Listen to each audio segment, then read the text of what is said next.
Hey, my name is Kara. I'm an ultrasound tech, and let's talk today about whether or not it is common to have some bleeding after an internal ultrasound when you are in the first trimester.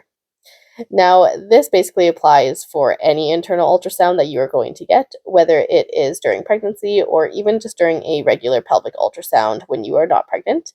But it can be normal to have some spotting during pregnancy after you've had an internal scan done. This is because when you are pregnant, then your cervix is going to be a little bit more sensitive due to all of the hormones, and therefore it is going to be irritated easier.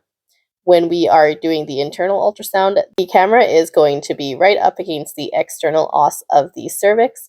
And when we are doing the internal scan as well, we have to move the camera around, and that does rub up against the cervix, which again can cause some irritation.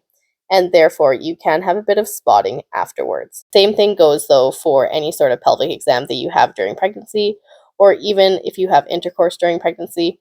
Sometimes it also causes spotting after these activities just because, again, the cervix is irritated.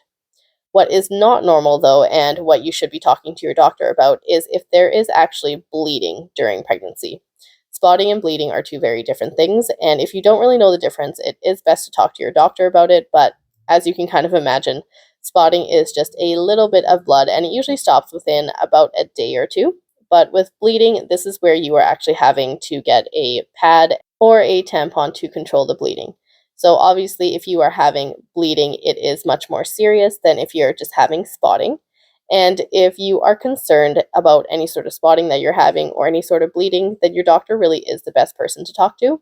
But if it is just a little bit of spotting after you have the internal scan done and then it stops within a day or two, it's usually nothing to worry about, and it's actually pretty common in pregnancy as well.